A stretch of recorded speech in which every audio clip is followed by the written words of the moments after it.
do it. Good morning, everyone. Thanks for coming. We're ready to get started. I'd like to call the Shell Rock River Watershed District regular monthly board meeting, October 11th, 2016 to order. First item, number 2, is approval of agenda. Is there any additions or subtractions? This, Mr. Chair, under District Administrator, item A, Resolution 2016-20, for discussion purposes only, would be the establishing procedures relating to compliance with the reimbursement of bond regulations under the Internal Revenue Code. This is coming from Bond Council. Do we have a motion to amend the agenda? I'll make that motion. Second?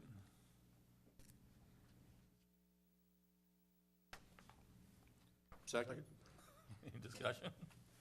All in favor say aye. Aye. Opposed the same. Motion carried. Item number 3, public forum. Is there anybody from the public that would like to speak?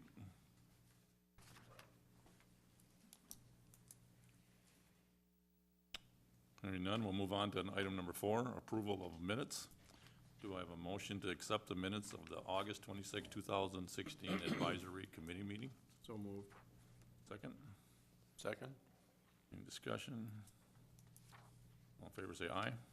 Aye. Opposed, the same. Motion carried. Item B, motion to approve minutes of the September 13, 2016 regular monthly board meeting. We have a motion. I'll make that motion. Second. Second. All in favor say aye. Aye. Opposed, the same. Motion carried. Item 5, approval of treasurer's report. A, motion to approve September 2016 treasurer's report subject to audit. We have a motion. So moved. Second. All in favor say aye. Aye. Opposed, the same. Motion carried. Item B, motion to approve September 2016 non-property tax treasurer's report subject to audit. We have a motion. Make that motion. Second. I'll second. All in favor say aye. Aye. Opposed, the same. Motion carried. Number 6, Lakes Foundation report with Laura Cunningham. Good morning, Mr. Chair, board managers, and staff. Laura Cunningham with the Lakes Foundation. And just a few updates for you. Our group has been very diligently working on our campaign, I guess you would call it, for our November 8th local options sales tax renewal. And we're kind of in that last month of crunch time. So you are gonna now start seeing billboards. We have an electronic or digital billboard that's probably already up, really. And we also have yard signs. So you're gonna see, I know, one more yard sign, right? There's so much to look at as you're cruising around town. I can't believe, I look and I'm like, is the house for sale? Nope, it's just advertising. So, but we are gonna be joining that brigade as well. So we will have our yard signs coming up. And then in conjunction with board managers and staff, as well as city staff members and city officials. And at our last meeting, we actually had a partnership with the county commissioner. So we've been having the educational forum sessions, and I know some of you have been present at those, but we are approaching our 3rd and final one, which will be taking place this Sunday, the 16th at 2 o'clock. And they have all been held at Edgewater Park Pavilion. The first one we had was towards the end of September, and we did have quite a room full of people at that event. It's a chance for each entity to kind of talk about what their role is as far as water quality for our area, for our lakes, for our streams, for our county ditches, the water that we're sending out down the Shell Rock River. And the events have been, I would say, hugely successful. The last one we had was on a Saturday. It happened to be the Saturday right after the Tigers won the football game. It was also the Saturday of the rendezvous, so there was quite a bit going on, but we still had good turnout. And the questions that we've had from the public have been phenomenal. It just shows that the community is really engaged in the dialogue and wants to see what's best for all the lakes and all the water that's going into the lake. I know at the last meeting, it was kind of right after the floodwaters started receding. And, you know, what a catastrophic event, but what an event that shows the community that all of that water and all of that runoff goes right to the lake. And what detriment and what effect does that have on water quality? So it was really kind of a cool discussion to watch the city, the watershed, and the county address how you guys all have to work together to fix the issues. So that has been, you know, kind of a great opportunity, and we've really had really good questions. I hate to tell you this now, but people want to know what your plan is for Albert Lee Lake. So don't just start resting, right? And that is, you know, kind of what I've got for right now. We do have our meeting. We had to move it up a week just because of all the work that needs to be done because of the time crunch. So we do have our meeting coming up tomorrow at 4 o'clock. That will be at the Convention Visitors Bureau. So we'll just kind of be discussing plans from here on out. We've got some calling in the works. We've got some letter writing in the works. We've got some you name it going on. So people just sharing their views on different things. So it's a good thing. Laura, would it be possible for us to get some of these questions that the public have so that we, as a board, Absolutely. are aware of the questions? Yep. I think it would be good for the board. Yeah, we have everything videoed at this point. So I think what we'll do is after the third session, compile the questions, and I can certainly bring them here. And I don't know if we want to change up how it looks on the agenda or if I come up during the public forum. But yeah, we can certainly put together a list of those questions and kind of go through them at your regular meeting, so it gives people a chance to hear those responses. Mm-hmm. So. Thank you. Mr. Chair, I did attend the last two listening sessions, and there is a common theme that the people are I think, very supportive of our current efforts, but also want to reach to the future of Albert Lee Lake. I think that's on everybody's mind, and what I've been expressing to them is that there is a draft plan out there, and the importance of the success of Fountain Lake really will drive the Albert Lee project. Mm-hmm. We have to do this well. We do. Yep. Absolutely. Yep. Well, good. Well, thanks, Lauren. That's all Thanks I for have. all your work and your Yeah. team's work, and it's Thank you. appreciated. It's been fun. And thank you to the a learning foundation. experience. Mm-hmm. Yep. Thank you. And Laura just had a birthday, by the way. Yeah, I'm old. Ooh, it hurts. Not as old as us. Thank you so much. So, Thank you. yep. We'll move on to item number 7, District Administrator Brett. Mr. Chair and Board, the first one is the Resolution 2016-20. What it is from our bond council, establishing procedures to comply with the reimbursement of bond regulations for the IRS. And we just got this on Friday, but I wanted it to be in front of the managers today so that nobody can say that anybody was surprised by anything, especially in some of the talks of how we're going to proceed in the future, especially in regards to budgetarily. So right now, it's just for you guys to review before December 15th when we finalize our budget, and at that time probably establish what we want to do for bonding. This will be something that will be presented to you and the community. So something we have a little time to review. You for the do, next one. yep, Okay. absolutely. And I think it's important that you read through it and you know what's out there, what's coming, and so you can answer those questions. Second, item B is session priorities. Every year, we look at what kind of priorities we have for our upcoming legislative session. This year, I think Lessard Sam's and with the sales tax and getting those facts on what we've been doing, the education on what we've been doing. And then, in addition to that, I think we'll go after some flood hazard mitigation dollars.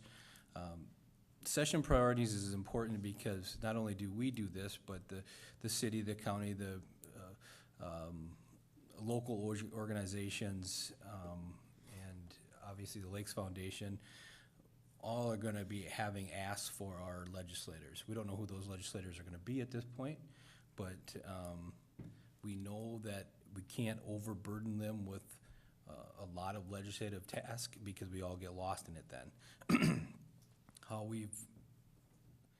we've gained success over the years is that we've focused and we stay focused and we have good projects and we follow that through all the way through the legislature. So this year, I think we'll stay focused on our Lessard Sam's pursuits.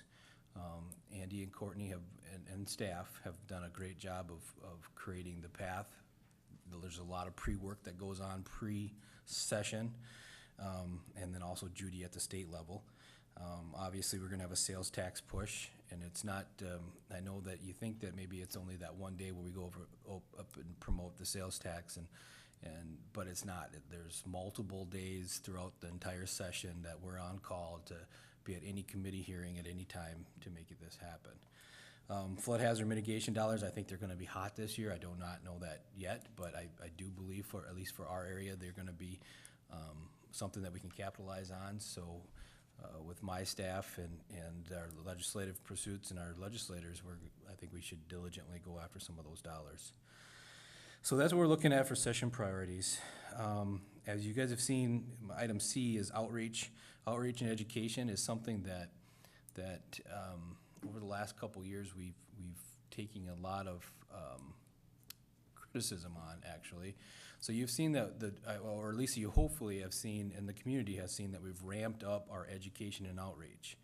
And Mariah's here, and maybe it'd be a good time to introduce her. She's worked with the Watershed District. Leah has taken a very active role, aside from her normal job duties, to work on the Facebook, work on the website, to keep our social media active.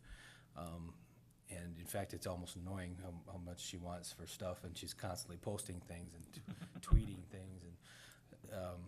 And that's always been difficult, especially for Andy and myself, because we're not the kind of people that say, hey, we were just at the legislature, we did a good job today. That's a hard thing for us to do, but I understand now that it's important for the community, and our colleagues and as our other community leaders need to see those efforts, and we do need to publicize the work that we do. And for us, it's just another day at work, but for the people, they want to know, they want to see those successes. So with that, I just want to introduce Mariah. For those of you that don't know her in the community, Mariah's working with us and primarily Leah to get some of this education and outreach out there. Yeah, and thank you, Board of Managers, Mariah Lynn. I just wanted to give you an update. We have had a lot of feedback at the Albert Lee Lakes Foundation discussions, which has been enormously helpful because we do get a lot of flack in the sense that, I don't know, let's talk openly and honestly really quickly here as much as possible. So we had the Albert Lee Tribune do an editorial. Did any of you read the editorial that talked about the funding sources and the communication or lack thereof from the Shell Rock River Watershed District and the Board of Managers and staff? We have been working behind the scenes for the last couple of months to really ramp up those efforts in making sure that we're building relationships and moving the objectives forward in the public's eyes with regards to that outreach and communication. And so I've been spending a lot of time with the staff, a lot of time with Leah, who, by the way, you guys have a gem. She's great to work with. She does wonderful work. We're very lucky to have her. But some of the things that are going on now, there was an article in the Tribune yesterday on the front page. I don't know if you saw that, Dan. You were featured in that article. Mm-hmm. My daughter told me. What was that? My daughter told me. Okay. In Massachusetts. Really? That's good. It was a great picture, by the way. But anyway, so we've got outreach through the Tribune. We have online advertisements at the Tribune. So when you go visit the paper online, which is a high readership availability or opportunity for us, there are small little ads that let people know that there's a website and that we're on Facebook, gives them an invitation and lets them know when the board meetings are so that we can hope to have the outreach there. We also have ads in the Tribune. Small ads, this is not a lot of spend, but but we're doing the outreach. We've done some things in the shopper. We've worked on our relationships with other entities that can support us. There are a couple of banners going up at the Freeborn County Fairgrounds to let people know that there's a website and that we invite them to follow the discussion and get the facts. And then we've been working closer, I think closer than ever, with the Lakes Foundation and the City of Albert Lea and some of the county commissioners to make sure that we've got that team approach that the community is asking us to do. So your efforts in educating the public, you should really be applauded, because I think there are a lot of community members. I know myself, I've had a lot of people stop and let me know that you guys are doing a great job. So kudos to you guys for reaching out and the message is getting there. So I know that takes effort and it takes time and it's hard to do, especially trying to get Andy to talk to the public. That's difficult, but even Andy's stepped up, so congratulations to you guys and keep up the good work. Well, thanks for all you do. Thanks, Mariah. Thank you. And if there's something that the board would like to see in addition to our efforts now, and if you feel that there's somewhere we're missing a demographic, we'd be more than happy. We can work with Mariah and Leah to get that messaging out there. But we want to make it clear to the community that we are trying very, very hard to get our message out there. Next, Mr. Chair, is managers training. We've talked about this multiple times in the past as we grow as a district and as we're going down some new avenues. Stephanie Haight from our council's office has a couple years back prepared some training on 103D. I would like to coordinate with their office and get the managers the training on 103D. I think it's even, we have it at our mod sessions in the fall, or early winter. However, I think out of the board that's here, Al and I are the only ones that have gone. So unless you guys can go to those sessions and take in that kind of training, we should organize something locally. And maybe Matt has any comments on this, but I would like to go through 103D. It's what the statute that governs us, and how we establish projects and how we operate as a watershed district. So that being said, we do have MOD coming up. I'd like to see every single manager go if you can. The district does pay for that training, and it's valuable training, especially for newer managers. Al's has been there at least once. I've been there about 3 or 4 times. 3 or 4 times, there we go. So, and I think, did you find value to it, Al? They have breakout sessions, so if you want to listen to the legal part of the sessions, or if you want to look at projects or whatever, there's several going on at all the time, so you get a chance to pick and choose. So I would like my managers to go. I would like council to go, staff to go. It's a good way for us to network. We do have attorneys in the state that kind of specialize in watershed work. Our council has been familiar enough with the watershed business for a long time, so they have had communications. But I think it's important, not only for the training, but to build those relationships, because we do run into these people all the time throughout all our work. And I'd add, Brett, yeah, I agree that the training is absolutely awesome at MAUD. Your district is unique in that your funding sources are so diverse compared to a lot of districts. So I think the customized training, when you talk about Lessard Sams, you add federal grants. Carmen could give a dissertation on how to comply with the different funding sources, and with the creativity the district has shown, I think that customized part is important too, to understand where the funding sources are coming from, and that in fact we have to do different certifications and different requirements that have to be met to obtain those funds. So, good idea. Yeah, I agree. It's on their website. Yes. Where I found it on their website too, so you can look at it and just reading through exactly what the role of this board is. It was informative just to read it, so I could imagine being a part of the workshop would be a great relationship building, and also information of how and who we're responsible to, for for the county commissioners, the public, the entities. I think it'd just be a good thing for us to review. And Is MAUD in December? It's in December, and it's in Alexandria, at the Arrowwood Resort. They have it there every year. They've had for years. I believe it's to the same, I think, Leah, that posting just came out. I can't really, but I would assume that it's at the same place that it's always been. I know it's kind of a haul, and it's usually right at the beginning of December, and it's typically snowing, and but it's just valuable training, and I would like to see the managers go. is it possible if the managers can't attend that we could do that training here Absolutely, with yeah. just our board? Absolutely, and I think that, we've talked about this before, either Stephanie or Matt attending this training too, to get the perspective from the, Bowser is the one that you'd call that answers your questions on 103D. They give a session up there. Ricky Noonan has an attorney that gives a presentation up there. I think it's important for our council to be a part of that as well and build those relationships. So if that's the case, then I'd like to have them attend, get the information, bring it back so it appropriate, and for future boards too. I mean, we know that we change managers from time to time, and we got to train new managers. Good, I think that'd be good, Brett. That's all I have, Mr. Chair. Okay, thanks, Brett. Move on to number 8, Director of Field Operations, Andy. Thank you, Mr. Chair.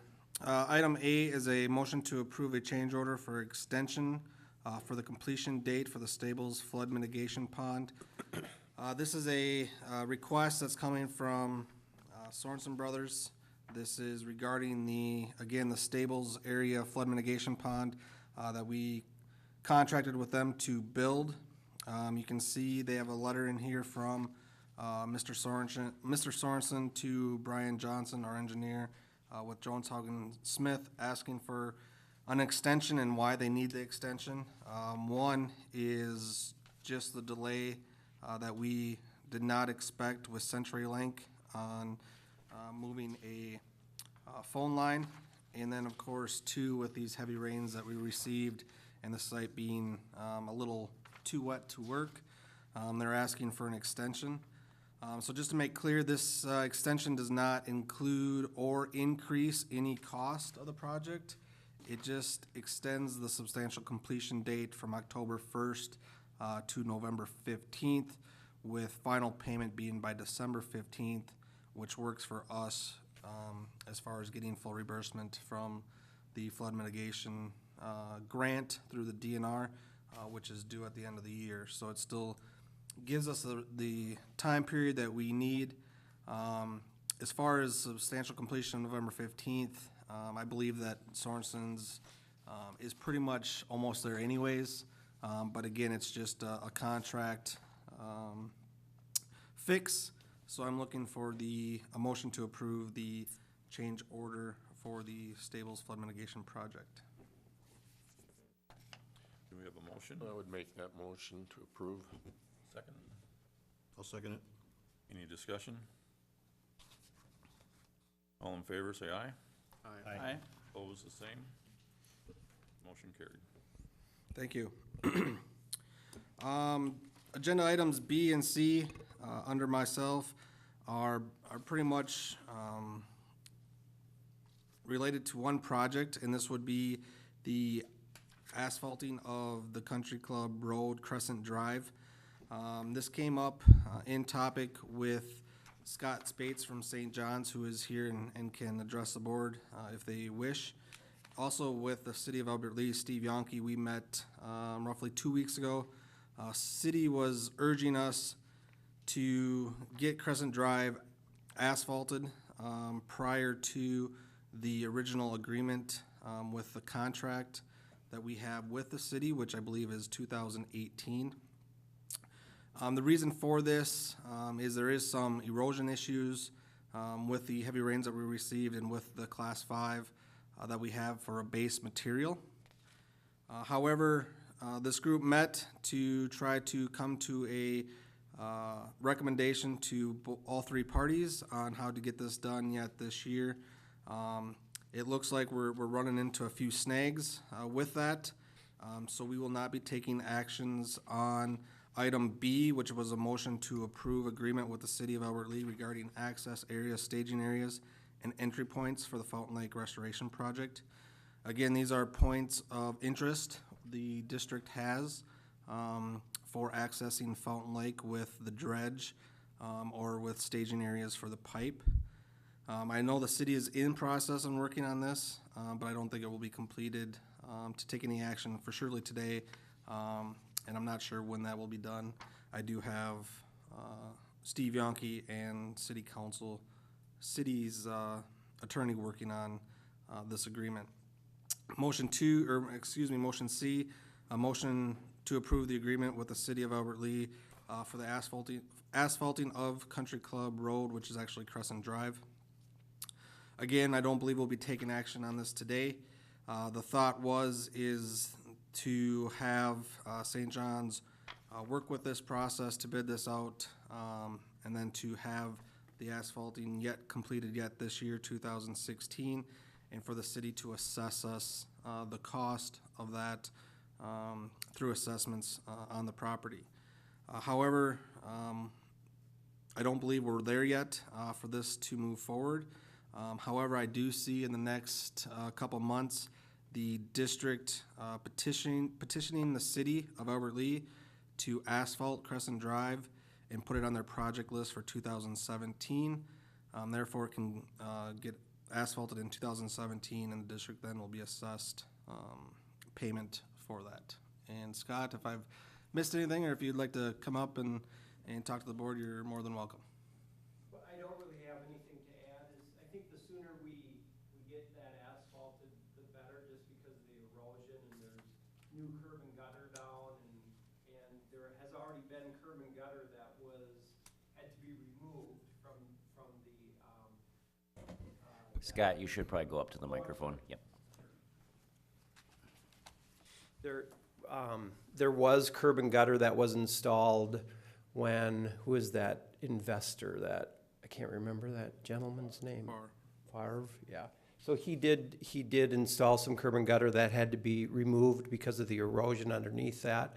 So now all that curb and gutter has been replaced. So there is, as soon as we can get that asphalted, I think the better. So is it your intention, Scott and Andy, to get it done this year yet, or is it next year? Oh, no.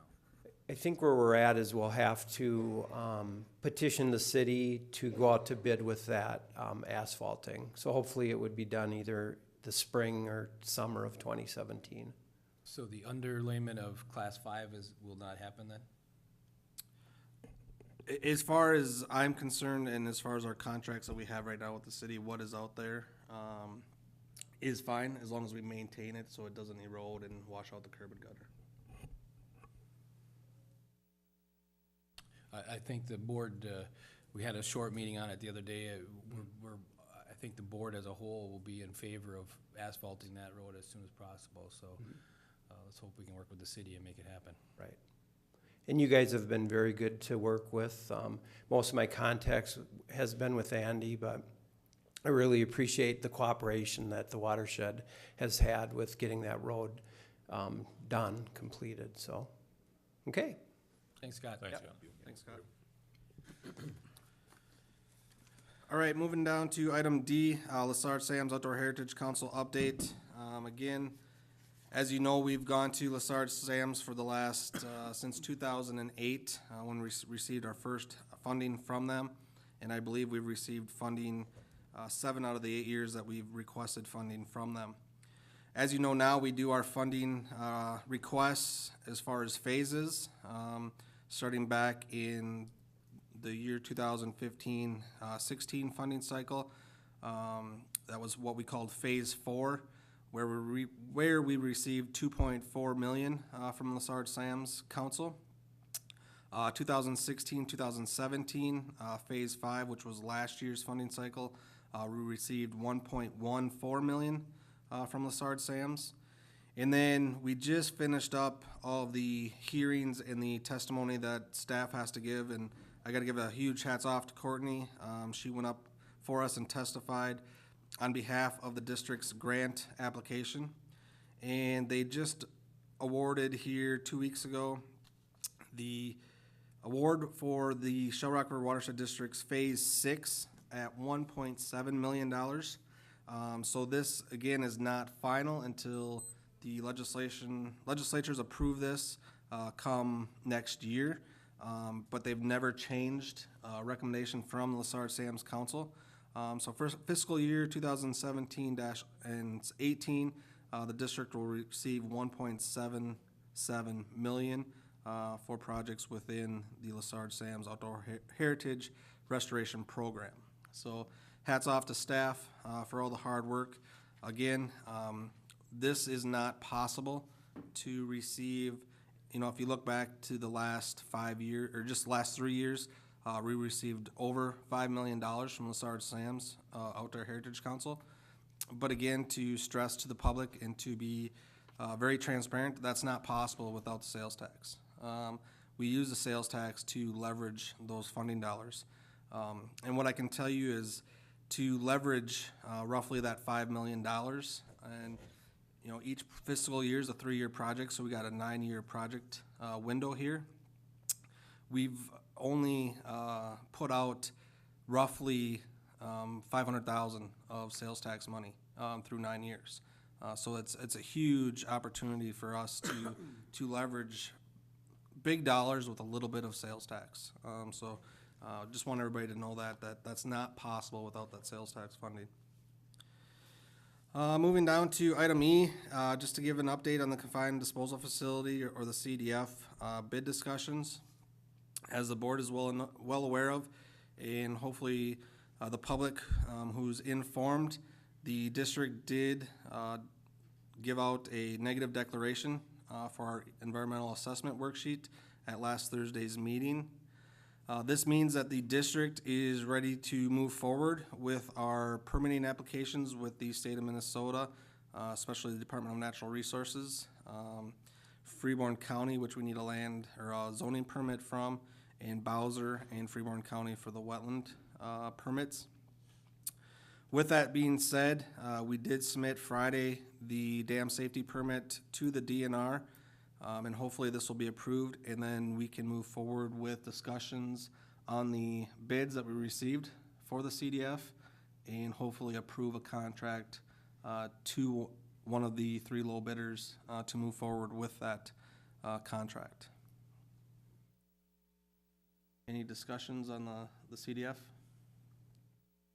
Would construction start this fall yet, or would it be next spring? I would hope for construction to start this fall yet. However, it's really dependent on the dam safety permit, on when we can proceed, and when we can approve a contract. So, like I said, hopefully sooner than later, the DNR will issue us the dam safety permit. How long do they have to issue that? How many days? They're supposed to have 30 days. If you remember, we submitted this permit June 15th of 2016, so they've had this permit on their books for quite a while. One of their stipulations was the completion of the EAW. So the EAW was completed on the 6th. So I believe, if we want to count, I would believe 30 days from last Thursday.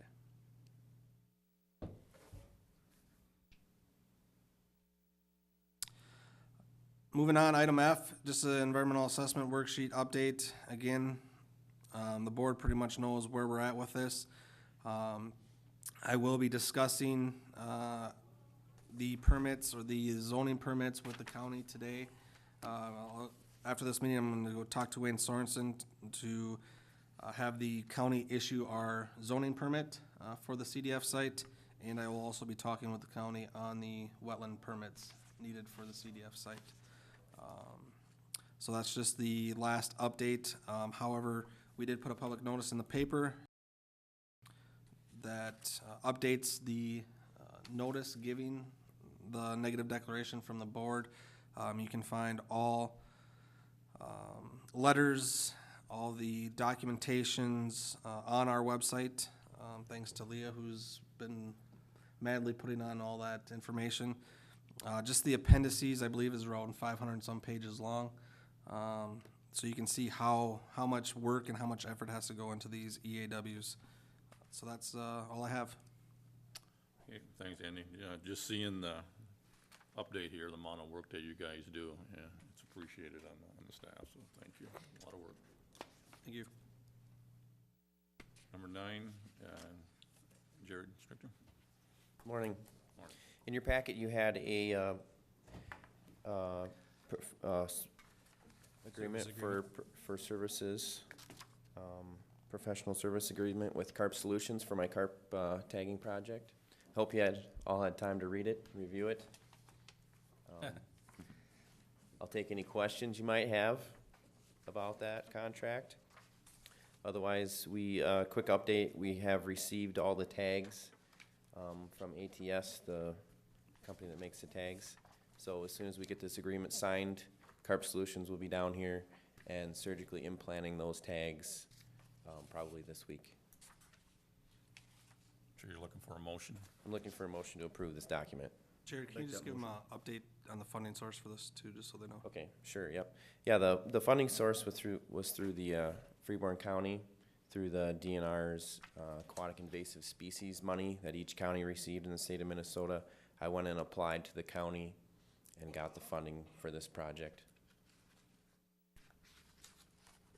Thank you. Is this telemetry tags then? This is the telemetry tags, so these are the radio tags, so you have to go out and actually actively track these carp. I'll be doing it as soon as they get them implanted, once a month, throughout the winter, summer, fall. So Jared, if there's a fish kill, do you go retrieve the tags? You could possibly go find the tags with the antenna. Hopefully they would float into shore, so they'd be easy to tag. I don't know if I'm gonna scuba dive for them, but they would be retrievable. Battery life is about 2 years. It's a pretty cool program that we're starting here. So I think that's gonna help us out a lot, Yeah. not just in Elbertly and Fountain Lake, but I think it's gonna give us a lot of information on how carp actually operate. Right, They right. do. Right now, we don't know anything about our carp. We don't know how, we don't know the population. We don't know what they do. We don't know where they go. We have fish barriers that seem to work and seem to help our water quality, but we're looking to learn more and then to target those carp for netting once we know where they go. Jared, I've been dying to ask, if somebody catches one of those carp, are they gonna know that they're implanted? Will they be tagged somehow, or how will they know? They will know. The tags themselves are about this big, like this, but they have a trailing wire for an antenna wire that's 10 to 12 inches long. So they'll have a little wire trailing from their belly. So we should probably put something in the paper if you catch a carp or find a carp with this, Right. notify you. Right, we should put together a press release, probably something on Facebook as well. I'll be taking a bunch of pictures with, when they do the implanting, and it's a really interesting project. I think the people of Albert Lea are looking forward to seeing it, so I'd like to publicize it. And more importantly, the people of the state are pretty excited. The people that work in this field that are hydraulic, or linologists and biologists, or ecosystem biologists, they're very excited about this study. I've already learned a great deal from this project. I've been trying to catch carp in White's Lake already and trying to implant the passive tags, and we did not catch any carp in White Lake, but we got about 30 goldfish. And we have a sustaining, reproducing population of goldfish in White's Lake. So we put the tags in them, they're pretty similar to carp. But people are not supposed to dump their goldfish when you're done with them. Do not put them in the lake. Right, do not dump your goldfish into the lake. And this is fairly new, this hasn't been done much. It hasn't been done in our watershed ever. They are doing this in some of the metro watershed districts. The Carp Solutions themselves are a company, Przemysl Bayer, I think he's from Russia or some region in Russia, where the carp are native. He's been researching these carp for 20 years, and his old boss at the U of M is the guy in Minnesota as far as carp research. Great project. We know that carp are a real problem you know, once they get established in the lake, they just tear it up. They just wreck the ecological system of the lake. So I think Absolutely. it's very important that we continue with this project. I think it's gonna be well worth it. Thank you. So do we have a motion? I'll make that motion. Second? Second. Any other discussion? All in favor, say aye.